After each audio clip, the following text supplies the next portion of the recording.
तो दोस्तों, धुरंधर सीरीज के अंतर्गत आज हम लोग एक नया टॉपिक पढ़ेंगे जिसका नाम है इलेक्ट्रिक फील्ड। तो आइए इलेक्ट्रिक फील्ड को देखते हैं।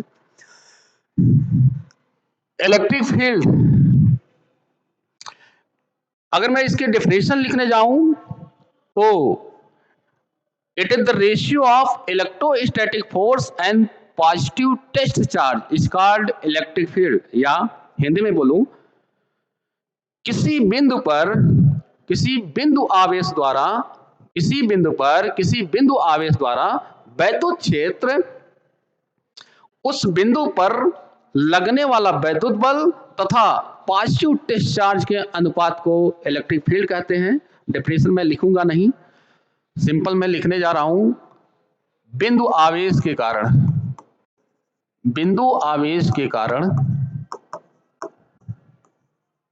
कारण वैद्युत क्षेत्र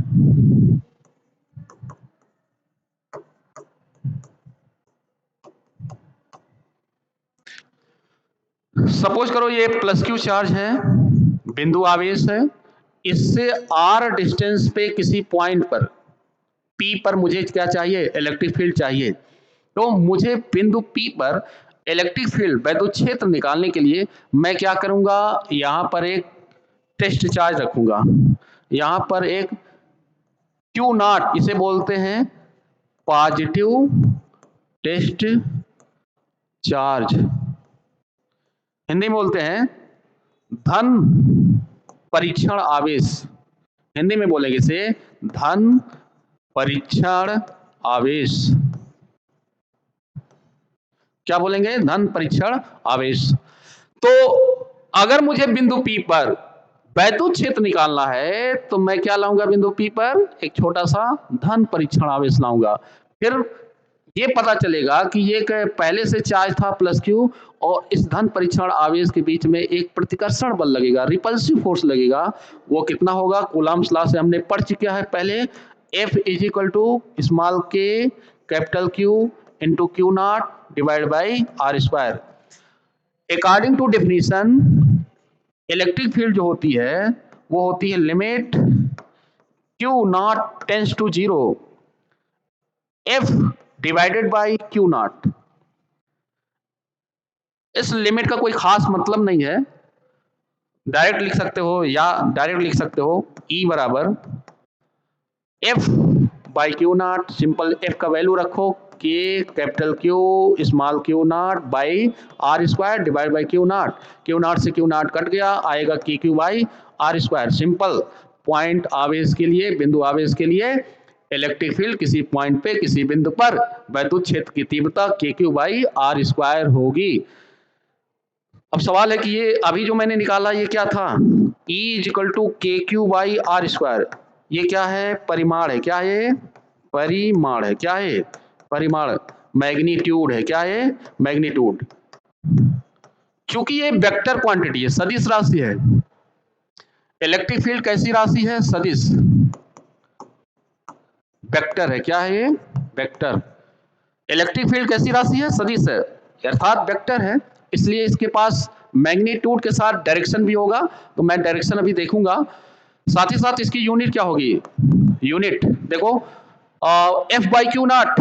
F की यूनिट क्या होगी, न्यूटन। क्यू नॉट का क्या होगा यूनिट, कूलाम। तो इसकी यूनिट हो जाएगी, मात्रक हो जाएगा न्यूटन पर कूलाम। बीमा क्या होगा, बीमा मतलब डायमेंशन, बीमा मतलब डायमेंशन।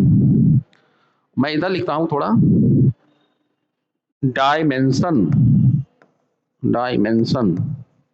डायमेंशन क्या हो जाएगा, बगल में मैं निकालता हूं, न्यूटन का डायमेंशन होगा ml t के पावर -2 डिवाइडेड बाई कूलाम का होगा क्या, 80। जब इसे सॉल्व करोगे तो m तो m ही रहेगा, l रहेगा, t के ऊपर जाएगा तो पहले से -2 है, एक और +1 ऊपर जाएगा तो -1, पहले से -2 है तो -2 और -1 कितना हो जाएगा, -3। A नीचे है, ऊपर जाएगा तो क्या आ जाएगा, -1। ये किसका डायमेंशन है, इलेक्ट्रिक फील्ड का। m l t के पावर -3 a के पावर -1। ठीक है। तो सिंपल है कि अगर कोई पॉइंट आवेश है उसके कारण किसी r डिस्टेंस पे वैद्युत क्षेत्र की तीव्रता इलेक्ट्रिक फील्ड इंटेंसिटी कितनी होगी, K Q by are square होगा। यहाँ भी स्मॉल के कितना होगा, वही पीछे पढ़ चुके हैं, 1/4 pi epsilon naught equal to कितना 9 इंटू 10⁻⁹। नेक्स्ट अगली स्लाइड पे चलता हूं मैं, डायरेक्शन देखता हूं मैं, डायरेक्शन दिशा, दिशा वैद्युत क्षेत्र की दिशा में देखता हूं किसी धन बिंदु आवेश पॉइंट चार्ज के कारण डायरेक्शन क्या होगा वो मैं देखता हूं।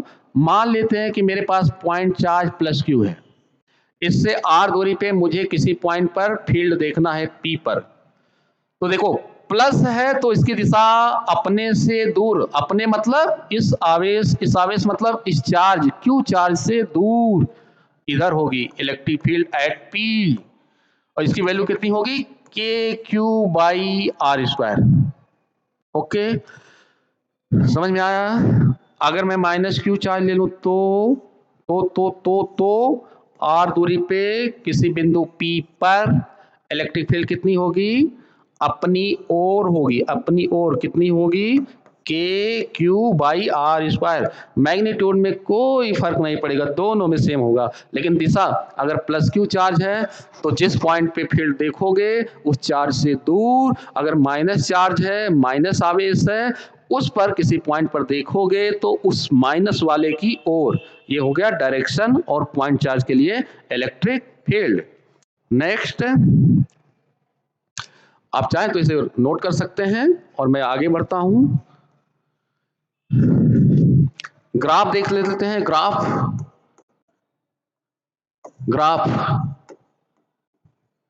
E वर्सेस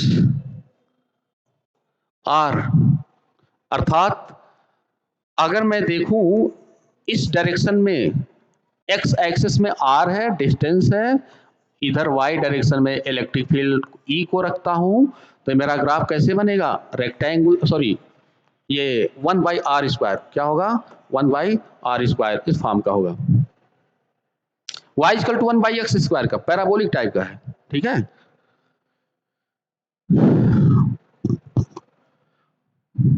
नेक्स्ट आगे मैं चलता हूं, मैं कुछ क्वेश्चन करता हूं। क्वेश्चन है, एक ट्रायंगल है, एक सिंपल सा ट्रायंगल है, इस ट्रायंगल पर इधर प्लस क्यू चार्ज है, इधर इधर इधर इधर इधर क्यू चार्ज है। आपको बताना है बिंदु सी पर इलेक्ट्रिक फील्ड E एट सी कितना होगा, क्वेश्चन मार्क। अगर ये ट्रायंगल, अगर ये त्रिभुज कैसा है, इक्विलेटरल है। इक्विलेटरल का मतलब कि तीनों की भुजा क्या है, लेंथ भुजा, लेंथ साइड लेंथ क्या है, सेम ए ए ए, तीनों का कोण कितना होगा 60 60 60, 60 अंश का कोण होगा। तो बिंदु सी पर मुझे क्या चाहिए, वैद्युत क्षेत्र चाहिए। तो जिस बिंदु पर वैद्युत क्षेत्र चाहिए किसके किसके कारण लगेगा, एक तो ए वाले चार्ज के कारण लगेगा और एक बी वाले के कारण लगेगा। ए वाला भी प्लस क्यू है, बी वाला भी प्लस क्यू है। ए से सी के बीच की दूरी ए है, यहां बी से सी के बीच की दूरी भी ए है। तो जब दूरी सेम है तो जो इलेक्ट्रिक फील्ड E होगा ए के कारण, ए वाले चार्ज के कारण, उसका जो परिमाण होगा वही इलेक्ट्रिक फील्ड किसके कारण होगा, बी के कारण होगा। उसको क्या मान लूं मैं, E होगा, और वो कितना होगा, K Q divided by A square. आओ देखो, अब सी पर ध्यान से देखोगे, दूसरे कलर से मैं लिखता हूं, ग्रीन ग्रीन ग्रीन ग्रीन। अगर मैं देखो ध्यान से तो बिंदु ए वाले के कारण इस पॉइंट पे फील्ड लगेगी, थोड़ा नीचे करूं, अपने से दूर दूर E, ठीक।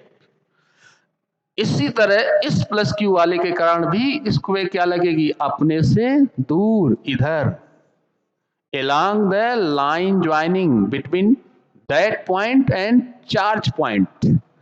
जिस पॉइंट पर तुम्हें वैद्युत क्षेत्र निकालना है उस पॉइंट को जिस चार्ज के कारण निकालना है उसको ज्वाइंट करने वाली लाइन के एलांग लगता है वैद्युत क्षेत्र।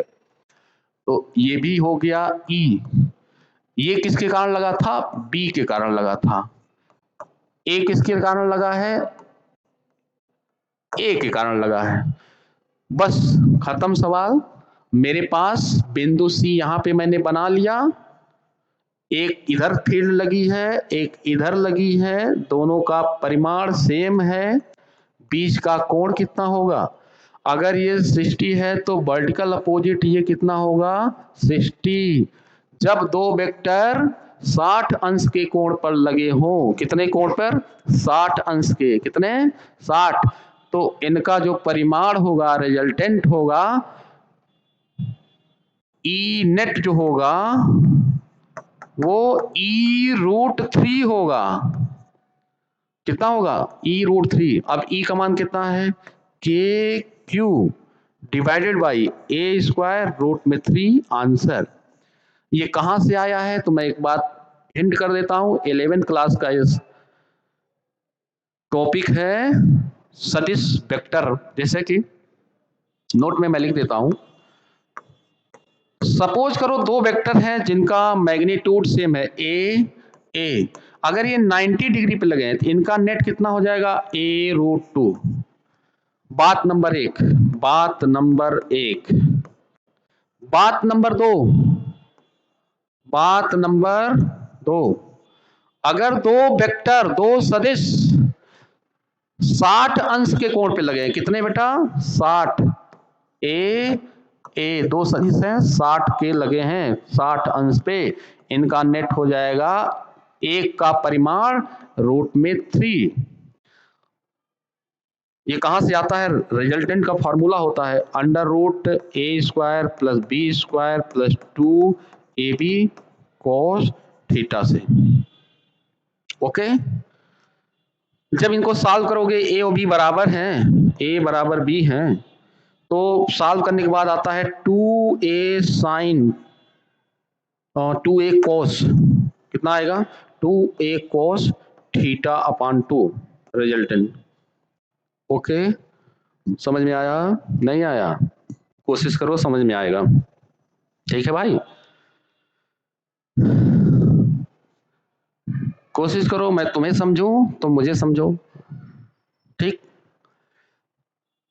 अगर मैं यही कहता हूं कि दो वेक्टर, बात नंबर 3, चलो इसको मैं बात मान लेता हूं, बात नंबर 3 है, इसे मैं क्या मान लूं?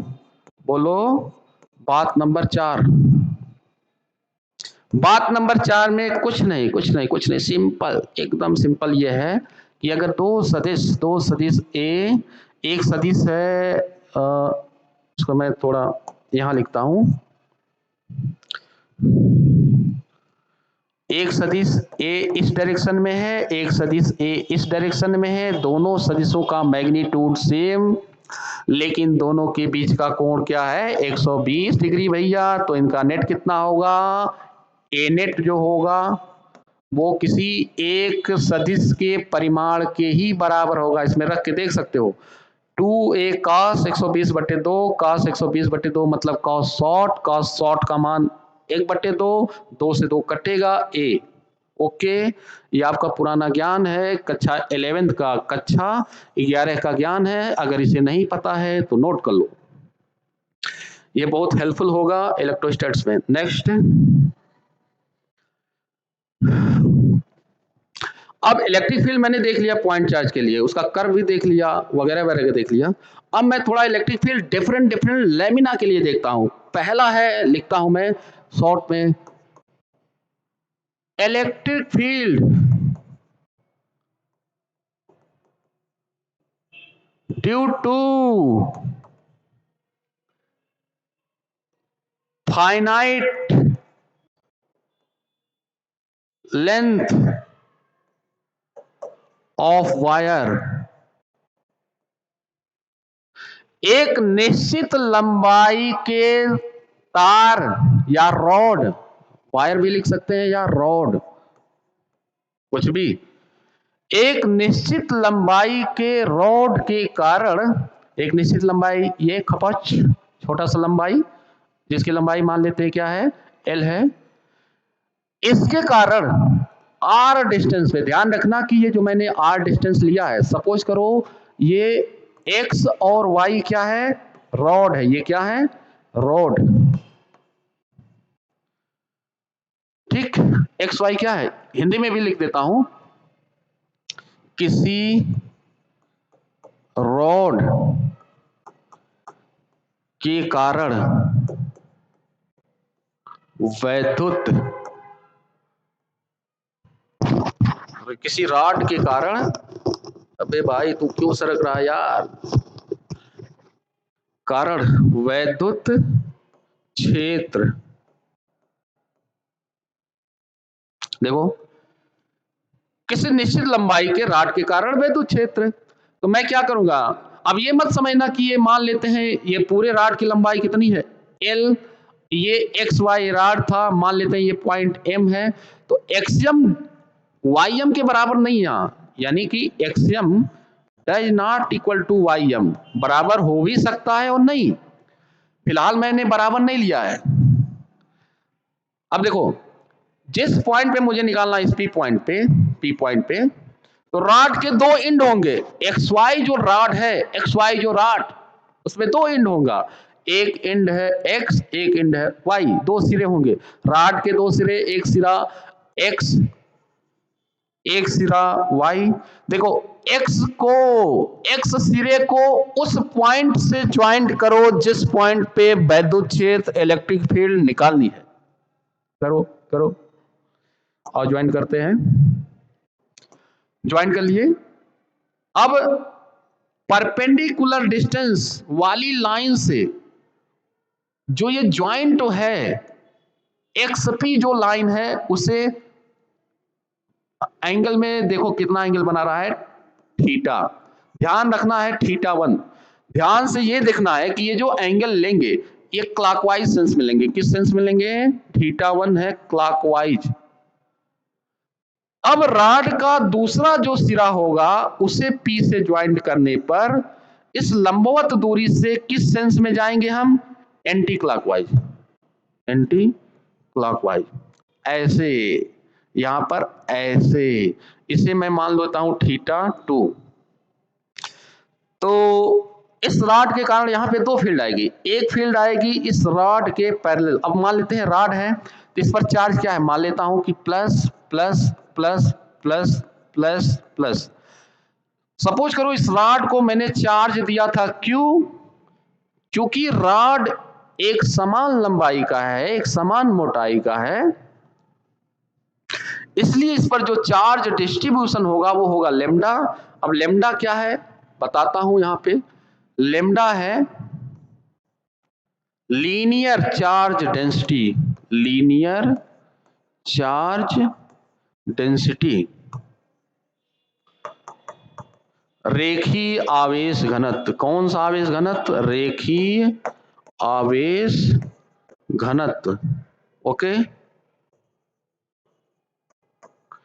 ठीक है।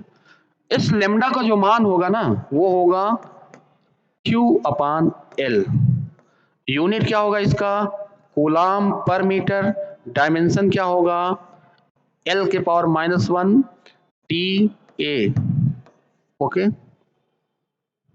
देख लो L के पावर -1 है। इसी तरीके से तो आगे मैं सरफेस चार्ज डेंसिटी भी बताऊंगा और वॉल्यूमेट्रिक चार्ज डेंसिटी भी बताऊंगा, पृष्ठीय आवेश घनत्व, आयतनिक आवेश घनत्व, आगे दोनों बताऊंगा। अभी फिलहाल यहाँ लीनियर के लिए जरूरत थी तो लीनियर का मैंने बता दिया। अब इसके लिए दो फील्ड आएगी, एक तो फील्ड आएगी, मैं अगर इसको कॉपी सेलेक्ट करता हूं, सेलेक्ट करूं जरा इसे,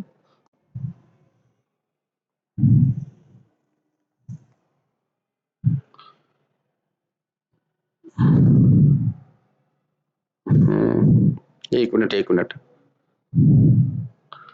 एक मिनट एक मिनट, ओहो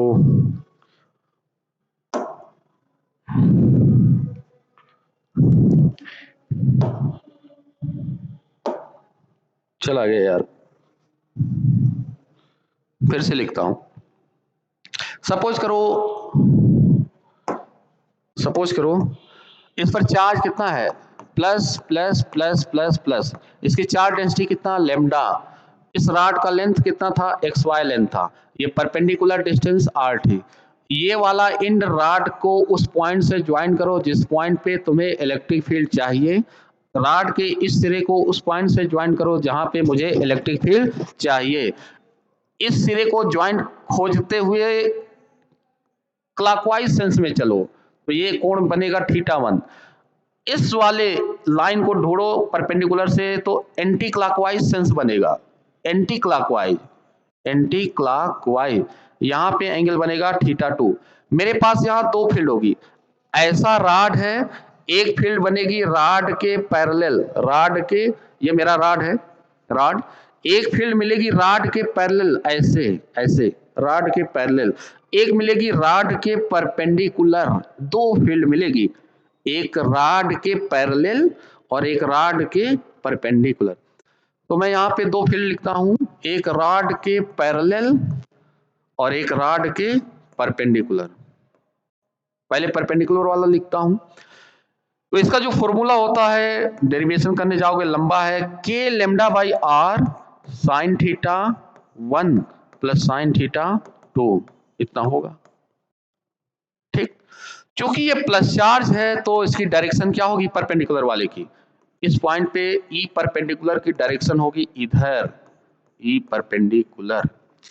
अब अगर मैं ये मान लूं कि θ1 ज्यादा है θ2 से, इसका मतलब अगर ये x पॉइंट था, इसे m मान लूं तो xm बड़ा होगा किससे, ym से, इसका मतलब इधर ज्यादा चार्ज है इधर कम है, तो पैरेलल में ऊपर वाले का इफेक्ट नीचे वाले के इफेक्ट से ज्यादा है ऊपर वाले का, इसलिए नेट जो होगा वो नीचे आएगा। क्यों? क्योंकि xm में ज्यादा चार्ज है, ym में कम चार्ज है, कम आवेश है, तो ज्यादा इफेक्ट किसका लगेगा, xm क्या, तो xm वाले के कारण फील्ड किधर आएगी, बोलो नीचे, ym की किधर आएगी, मतलब xm का जो आएगा और इसका नेट वो किधर आएगा, नीचे, xm और ym का जो नेट निकलेगा पैरेलल में वो नीचे आएगा।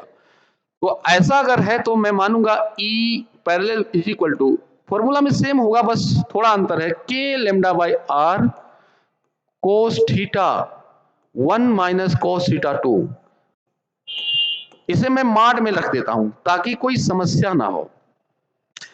अब अगर थीटा ज्यादा होगा, θ1 ज्यादा होगा तो सिंपल सी बात है कि ज्यादा होगा तो नीचे आएगा, और अगर θ1 कम होगा तो फील्ड ऊपर जाएगी। तो मैं यहां कंडीशन बनाते हूं, θ1 ज्यादा है θ2 से, दूसरा कंडीशन θ1 लेस देन है θ2 से, अगर θ1 ज्यादा है θ2 से तो E पैरेलल इस केस में नीचे होगा, लेकिन θ1 छोटा है θ2 से तो E पैरेलल इंप्लाइड दैट क्या होगा, अपवर्ड होगा रॉड के पैरेलल। पहली बात तो यह है। तो इन दोनों का मान मैंने लिख लिया, इन दोनों का मान मैंने किसका,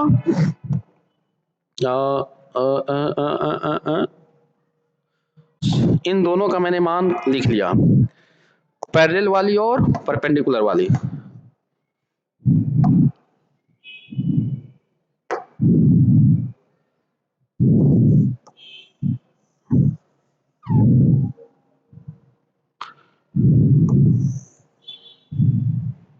ठीक है, दोनों का मैंने मान लिख लिया, पैरेलल का भी और परपेंडिकुलर का।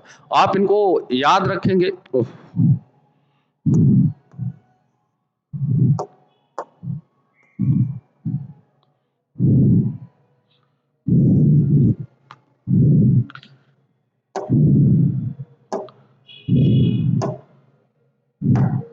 ठीक है, आप अगर इनको याद रखेंगे तो बहुत काम करेंगे।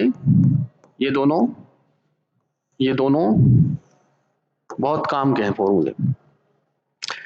अब इसके इस्तेमाल से, अभी ये सिमेट्रिकल नहीं था, अनसिमेट्रिकल था। कैसा था ये? अनसिमेट्रिकल था। आगे सिमेट्रिकल में चलते हैं। सिमेट्रिकल अगर रॉड है, सिमेट्रिकल रॉड है, इस केस में क्या होगा? देखो, फाइनाइट है लेकिन सिमेट्रिकल है। Finite and symmetrical. इसका मतलब हुआ कि अगर ये एक्स वाई मेरा रॉड था, तो ये जो मिड पॉइंट है, इस बार एक्सियम किसके बराबर होगा? वाई एम के। बोलो, समझे? अरे सिंपल बात है भाई, इस बार एक्स एम किसके बराबर होगा? वाई एम के। किसके? वाई एम के। और ये परपेंडिकुलर डिस्टेंस है। क्या है? परपेंडिकुलर। इस पर चार्ज डिस्ट्रीब्यूटेड है, plus plus plus plus plus. इस पे चार्ज लेमडा है। कैसा चार्ज है? लेमडा।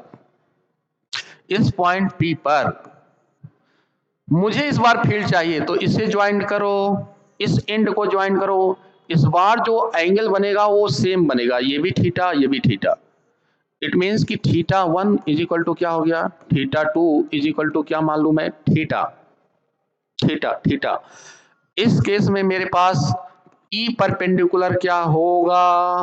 वो हो जाएगा K lambda by are sine theta 1 की जगह थीटा, साइन थीटा 2 की जगह थीटा, दोनों को जोड़ो, मैंगो प्लस मैंगो 2 मैंगो 2 K lambda by are sine theta. ये हो गया मेरा ई परपेंडिकुलर। पैरेलल वाला क्या होगा? पैरेलल, पैरेलल वाले में रखो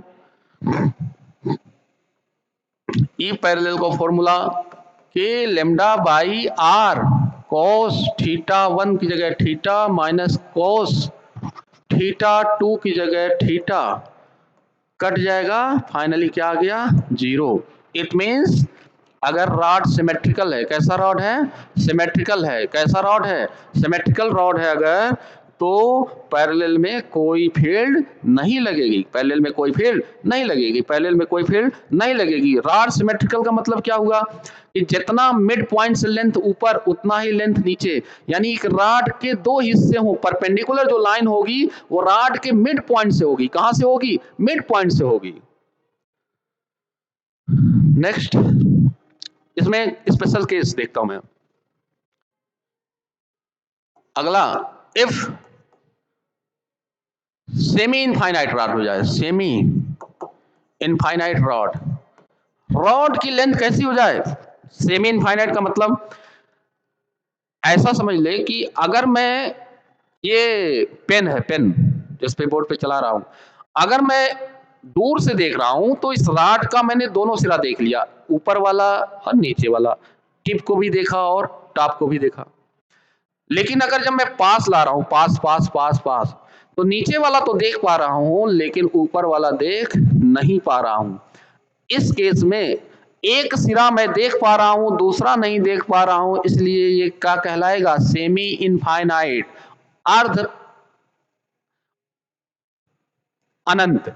आधा हाथ में और दूसरे का कोई पता नहीं है। और अगर मैं बहुत पास लाऊं तो ना मैं नीचे का देख पाऊंगा ना ऊपर का, तो ये मेरे लिए इनफाइनाइट लेंथ की वायर हो जाएगी, अनंत लंबाई की। तो फिलहाल सेमी इनफाइनाइट में कुछ ऐसा डायग्राम बनेगा।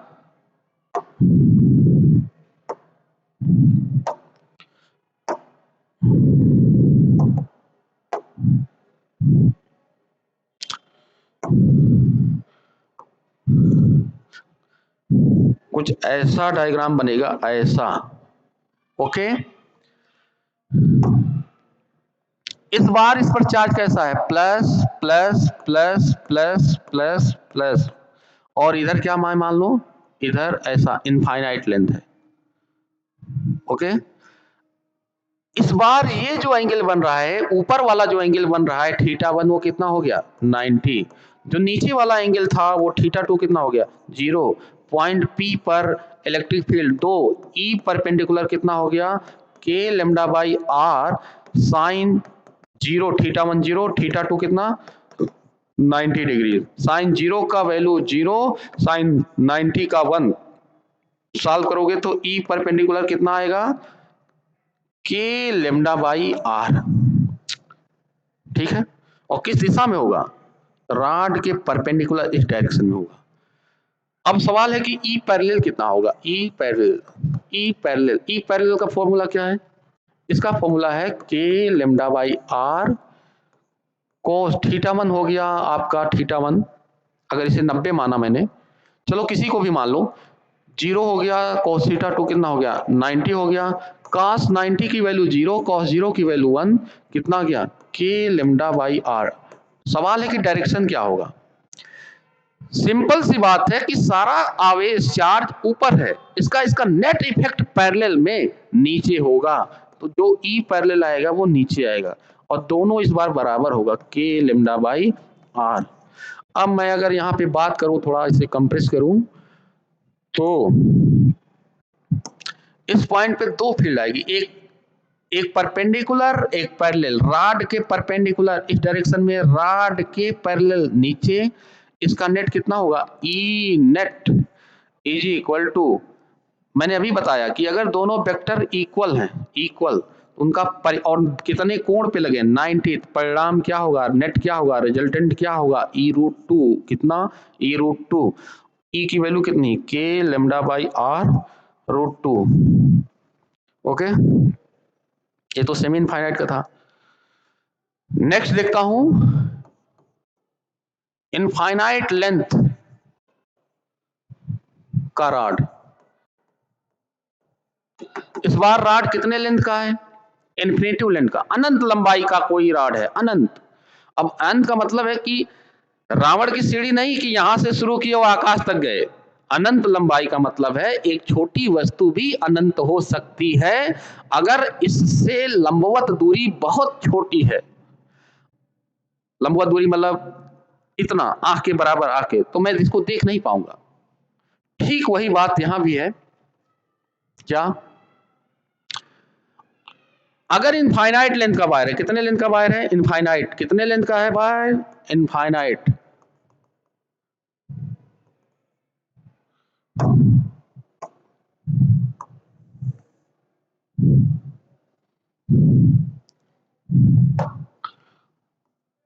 सीधा हो जा, सीधा हो जा।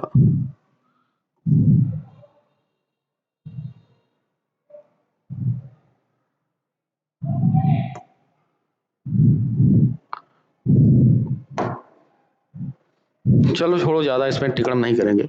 ये इनफाइनाइट लेंथ का, कितने लेंथ का है? इनफाइनाइट। इस पर चार्ज कैसा है? प्लस प्लस, माइनस भी हो सकता है, बस केवल और केवल डायरेक्शन बदलेगा, परिमाण में कोई अंतर नहीं आएगा। अगर इस पर चार्ज लेमडा डिस्ट्रीब्यूटेड है, इस रॉड से आर दूरी पर, परपेंडिकुलर दूरी आर पर, किसी पॉइंट पी पर, और कोई भी चीज अगर अनंत लंबाई की हो, तो कहीं से भी परपेंडिकुलर दूरी लो, अपने आप में वो सिमेट्रिकल ही होगा। मैं ऐसा मान सकता हूं कि इस m से जितना इन्फिनेटिव ऊपर है उतना ही इन्फिनेटिव नीचे है, तो मैं ये कह सकता हूं कि इस बार ऊपर वाला एंगल भी 90 होगा, नीचे वाला एंगल भी 90 होगा। इस बार दो फील्ड फिर आएगी, एक लंबवत होगी और पैरेलल वाली शून्य हो जाएगी। पहले लंबवत वाली देखते हैं, वो होगी K lambda by are sine theta 1 मतलब 90 प्लस साइन थीटा 2 मतलब 90।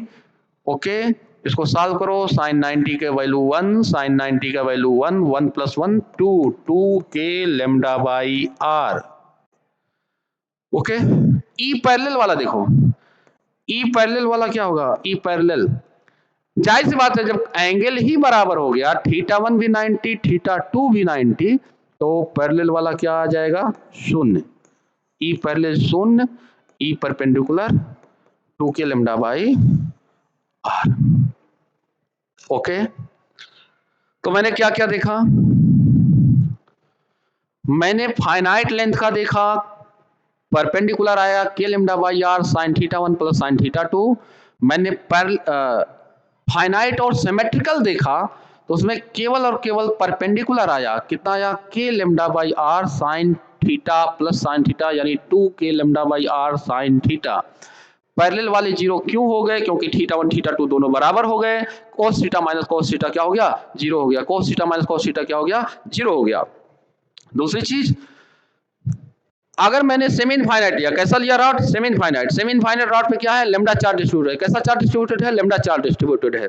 अगर मैंने सेमी इनफाइनाइट रॉड लिया है तो एक रॉड का एक सिरा मेरे हाथ में होगा, दूसरे सिरे का पता नहीं, तो जो सिरा हाथ में है उसका कोण 0 और दूसरे वाले का अनंत हो गया तो 90। सीधा रॉड, सीधा खड़ी हो गई लाइन पैरेलल, तो 90 कोण बनेगा। तो एक 90 हो गया, एक 0 हो गया। इसलिए इस केस में जो पैरेलल फील्ड आएगी वही परपेंडिकुलर भी आएगी, बस डायरेक्शन अलग अलग होगा। इस केस में पैरेलल आएगा के लैम्डा बाई आर, परपेंडिकुलर भी आएगा के लैम्डा बाई आर, लेकिन परपेंडिकुलर वाली रॉड के लंबवत इधर लगेगी, पैरेलल वाली रॉड के पैरेलल लगेगी नीचे की ओर। दूसरी चीज, इनफाइनाइट लेंथ वायर पूछा, मैंने देखा इनफाइनाइट लेंथ के वायर में, इनफाइनाइट लेंथ के वायर के कारण इलेक्ट्रिक फील्ड इसी आर डिस्टेंस पे मैंने देखा कि थीटा 1 थीटा 2 दोनों 90 डिग्री हो गए। एक तरीके का ये भी सिमेट्रिकल ही है। और इस केस में जैसे ही सिमेट्रिकल होगा, सिमेट्रिकल रॉड के कारण फील्ड पैरेलल वाली 0 हो जाएगी, सिर्फ और सिर्फ बचेगा परपेंडिकुलर वाला। और परपेंडिकुलर वाला अभी मैंने निकाला है, कितना आया है? ये आया है 2k लैम्डा बाई आर, और पैरेलल वाली क्या हो गई? 0 हो गई। इसके पीछे अगर मैं चलूं, और तो अगर सेमी इनफाइनाइट वायर था, कैसा इनफाइनाइट वायर? सेमी इनफाइनाइट में एक एंगल मेरा 0 हो गया, एक 90 हो गया, और आर डिस्टेंस पे इलेक्ट्रिक फील्ड क्या हो जाएगी?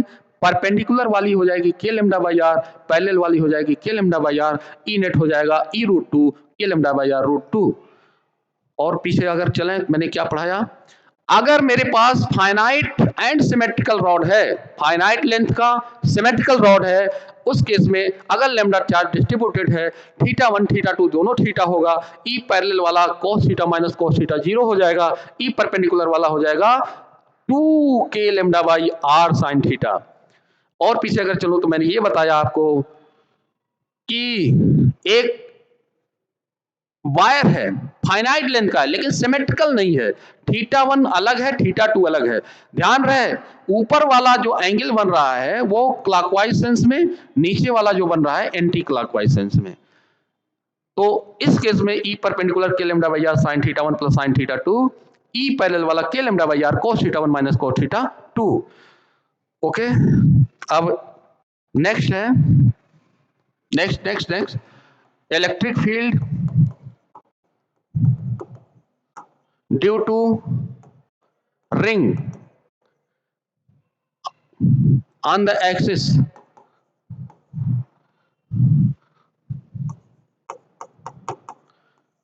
रिंग के एक्सिस पे मुझे इलेक्ट्रिक फील्ड चाहिए। तो देखो मैं क्या करूं, एक रिंग बना लूं, रिंग का ये सेंटर है, सेंटर से डिस्टेंस x पर, ये एक्सिस है। अभी ये जो रिंग रखी गई है, अगर मैं कहूं कि इधर y एक्सिस, इधर x एक्सिस, और बाहर की तरफ इधर इधर इधर जो डॉटेड है मतलब प्लेन के बाहर इधर z एक्सिस है, तो ये जो रिंग है ऐसे रखी गई है, ऐसे ऐसे रखी गई है, ऐसे ऐसे ऐसे, मतलब YZ प्लेन में है। अगर रिंग YZ प्लेन में है तो उसका अक्ष किधर होगा? x में। अगर रिंग XY प्लेन में है तो उसका अक्ष किधर होगा? एक्सिस किधर होगा? Z में, ये Z एक्सिस। अगर रिंग XZ में है, XZ ऐसे, तो एक्सिस किधर होगा? Y। ये ध्यान रखना है।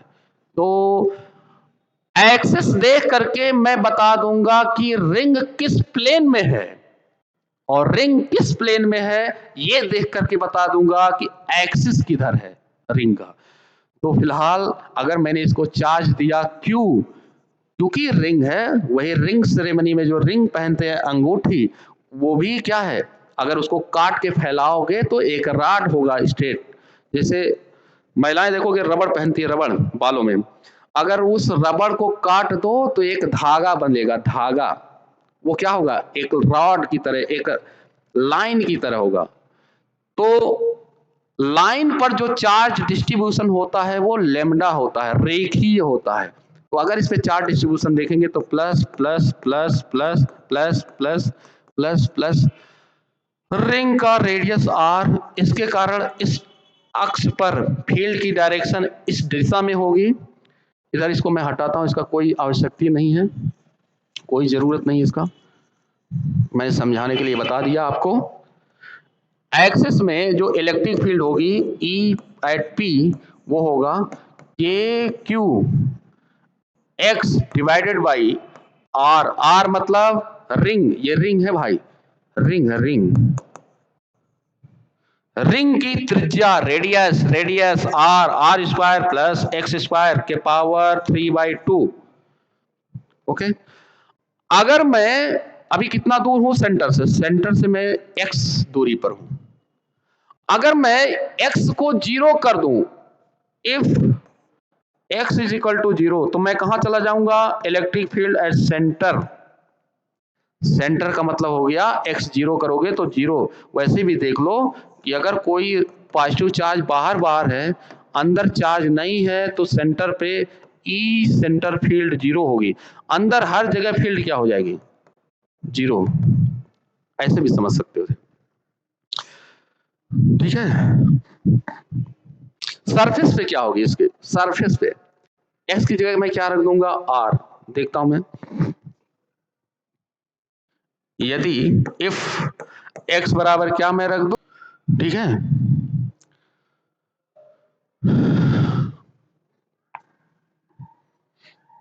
नेक्स्ट देखता हूं मैं, इसका ग्राफ देखता हूं। ग्राफ देखो, इसका ग्राफ ऐसे बनता है, ऐसे just x is equal to minus, इधर minus are by root two, इधर plus r by root two, plus r by root to.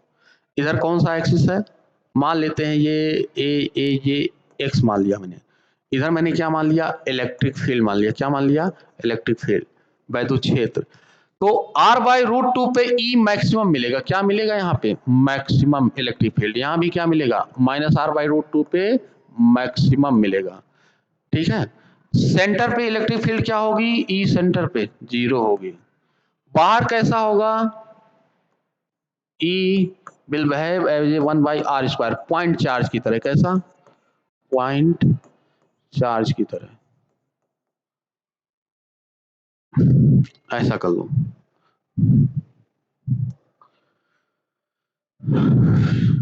Next है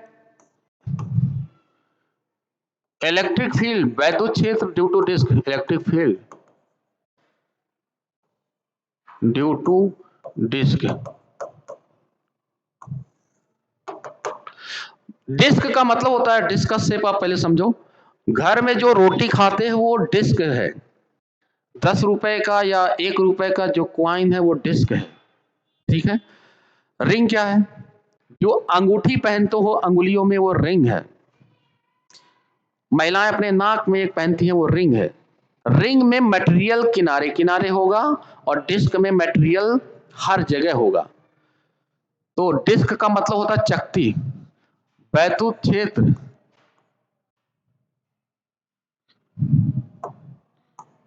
किसी चकती के कारण, किसी आवेशित चकती के कारण, आवेशित चकती के कारण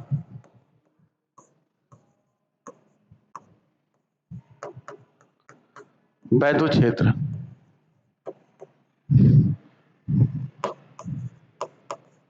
क्या हो जाएगा बोलो, आवेशित चकती का मतलब हो गया कि ऐसा मेरे पास कोई डिस्क है, ये डिस्क का केंद्र है, डिस्क का क्या है, ये केंद्र है। इस केंद्र से x डिस्टेंस पर अगर ये डिस्क की त्रिज्या r है, इसको चार्ज दिया गया है q, इस बार चार्ज डेंसिटी सिग्मा होगा। क्यों होगा अभी बताऊंगा मैं। इसको प्लस चार्ज दिया गया है, प्लस q। तो इलेक्ट्रिक फील्ड जो होगी p पर, वो होगी सिग्मा बाई 2 एप्सिलॉन नॉट। कितनी होगी, sigma by 2 epsilon naught 1 minus X by X, या ऐसे कर लो 1 minus cos theta, 1 minus cos theta.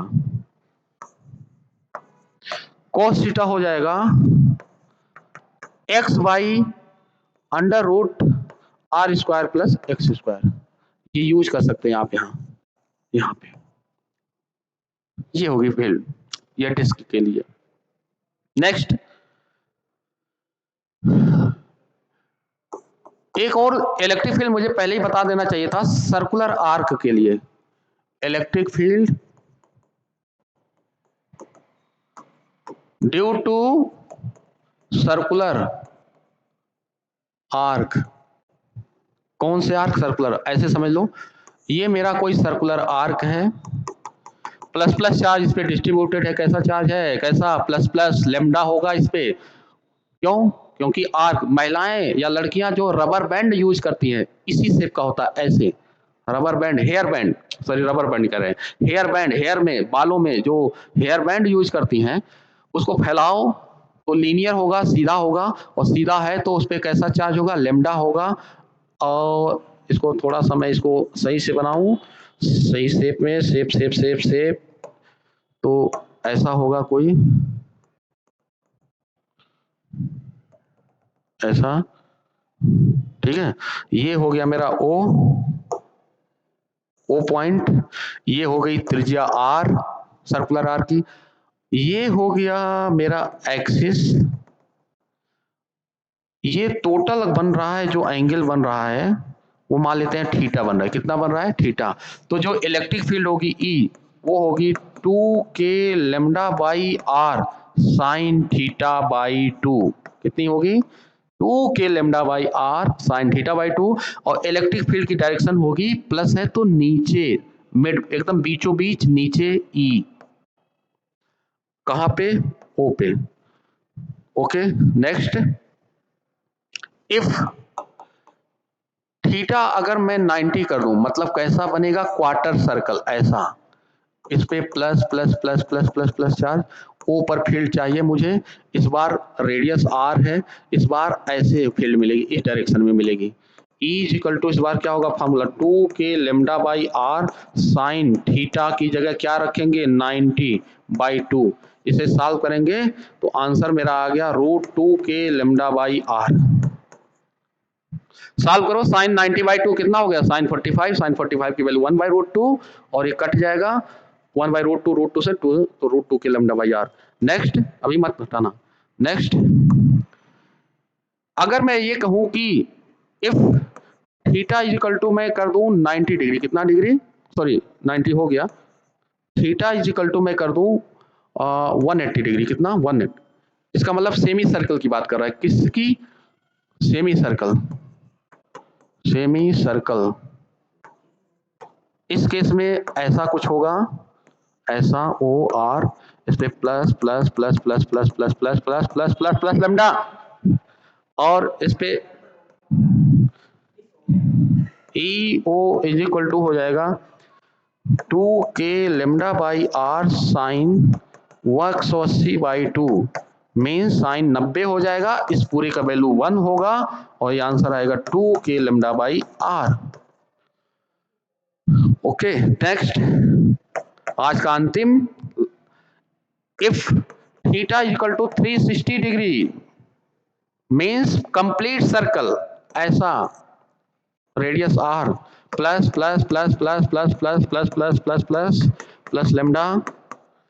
इस बार E centre, centre C, E centre पे फील्ड कितनी होगी? 2k lambda by are sine 360 by 2, कटेगा कितना आएगा? साइन 180। साइन 180 की वैल्यू क्या होती है? 0, इसलिए फील्ड 0 हो जाएगी। ओके, थैंक यू, धन्यवाद।